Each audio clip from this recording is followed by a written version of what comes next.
જય હોંચડિયા હનુમાન દાદા। એકવાર એક વક્તા હતા અને પોરબંદરની અંદર સ્પીચ આપવા જવાનું હતું।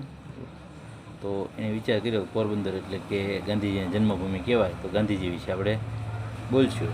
પણ ત્યાં જઈને એ આખો વિચાર કરીને ગયા કે ત્યાં જઈને હું કોઈ એક છોકરાને ઊભો કરીશ અને એને એક પ્રશ્ન પૂછ્યું કે જેનો જવાબ ગાંધીજી આવતો હોય, એટલે એ એમ કે જેવો એમ કે ગાંધીજી, એટલે એને બેસાડી દઈશ, શાબાશી આપીને બેસાડી દઈશ ને પછી હું ગાંધીજી વિશે બોલવાનું શરૂ કરીશ।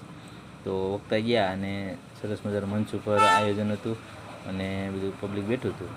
તો એને જઈને એનો વારો આવ્યો એટલે ત્યારે કીધું, એક છોકરાને ઊભું કર્યો, બોલ બેટા, હું તને એક સવાલ પૂછું, એનો મને જવાબ આપતો, તમારા ગામમાં કયા મહાપુરુષનો જન્મ થયો હતો?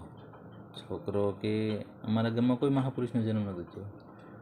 એટલે વક્તા મૂંઝાણા કે એને એમ થયું કે કદાચ આ છોકરો આ ગામનો ન હોય, બાજુના ગામનો હોય તો એને એમ થતું હોય કે મારા ગામમાં કોઈ મહાપુરુષનો જન્મ નથી થયો, એટલે થોડોક એને હિન્ટ આપું। એટલે એણે કીધું કે જો બેટા, તું આજુબાજુના ગામમાંથી આવતો હોય તો હું એની વાત નથી કરતી, હું અહીં પ્રોપર પોરબંદરની વાત કરું છું કે પોરબંદરની અંદર કયા મહાપુરુષનો જન્મ થયો હતો?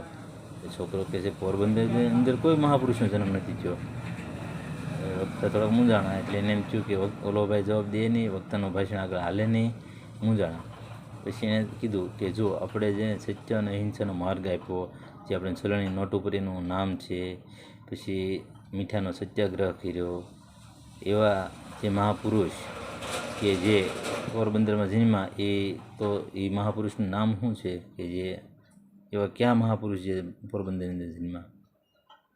તો છોકરો કે એવા કોઈ મહાપુરુષ જન્મ્યા જ નથી। સાહેબની ચોટલી ખીતો થઈ ગઈ।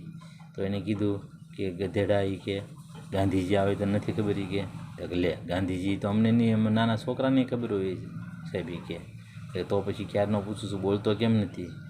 પણ એ કે તમારો પ્રશ્ન જ ઊંધો હતો। એ કે કેમ મારો પ્રશ્ન ઊંધો હતો? એ તમે એવું પૂછ્યું કે તમારા ગામમાં એટલે કે પોરબંદરમાં કયા મહાપુરુષનો જન્મ થયો? સાહેબ, દુનિયાભરમાં ક્યારેય કોઈ મહાપુરુષનો જન્મ નથી થતો।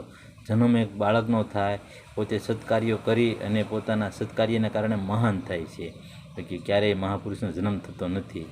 તો મિત્રો, ક્યારેય કોઈ નાનો મોટો મહાન હોતું નથી, જન્મથી મહાન હોતું નથી, પોતાના કાર્યથી મહાન થાય છે। અસ્તુ, જય શ્રી રામ।